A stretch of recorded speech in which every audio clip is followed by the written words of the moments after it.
So I have nothing prepared, but it's really great to look back and reflect. And just a few things popped into my mind. I think Vandra's covered all the important ones.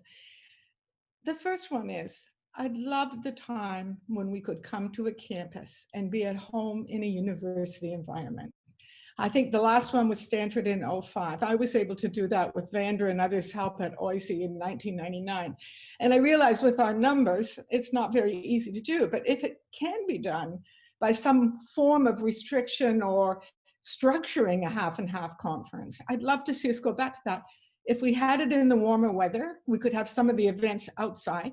We have beautiful campuses all over.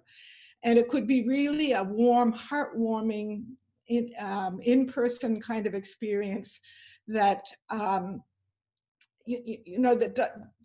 could be also environmentally somewhat more considerate. So one of the things, I don't know if you know this, but many churches are now putting on quotas. So I belong to a church in Florida. They usually have 200 or 300 people, but you have to apply ahead to get 40 seats on a Sunday morning. There's 40 and everybody else comes virtually. And we all still feel we're together.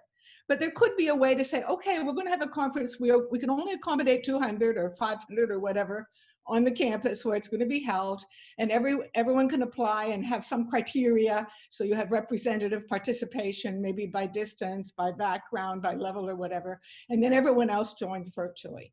And actually, people have been joining virtually for years. I talked to one of my postdocs this morning. She has young kids. She said twice I couldn't get to CIES, but I did a video of myself. It was presented. I got feedback from the group where it was being presented. I really felt it was almost the same as if I'd been there. So I think what we're learning is there's ways to create a real sense of community where one piece, and maybe the larger piece, so if we're looking at 2,000 or 3,000 people, you know, maybe just 300 are there in person, and the others are all organized to be there through video presentations, feedback, and so on. So I think there's ways to do it. I take Mary Ann's point about travel very seriously. I still remember only a few years ago, I went to Montreal to see our former ambassador to get him to a conference in Beijing. He says to me, I don't go on airplanes anymore. I thought, well, that's it, I won't get him. He came by train and boat. You know, if we encourage people to think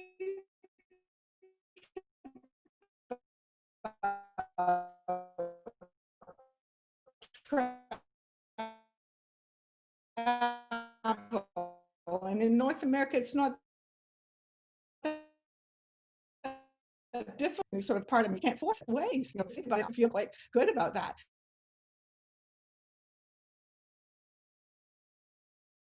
With some of them, we need some in person, but it doesn't have to be 3,000. When I had the conference in Toronto, it's already 20 years ago, 99, we thought we had a lot with 900. Vander's was maybe a decade or two earlier, probably had 400 or 500.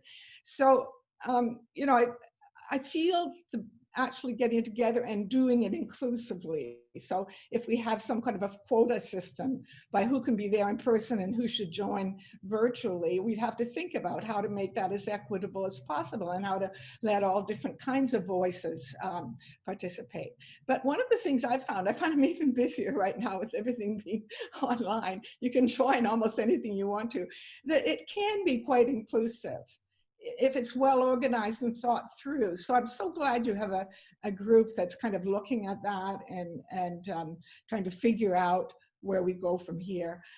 And I think there's ways where we can be in person, but we can be relatively small scale, and everyone who's not there in person can still feel included, can put it down on their achievements of the year. If they presented a paper, can get feedback. All of these things are possible. I found it lovely working with the new scholars for the Miami conference entirely virtually. And I don't think it was any less valuable than if we'd been there in person, although I would have liked to meet them in person, but it wasn't possible. So those are just some of the thoughts that came to me in the last hour since Robin contacted me and said, we'll give you a few minutes. And thanks so much for giving me the chance to say a few words today.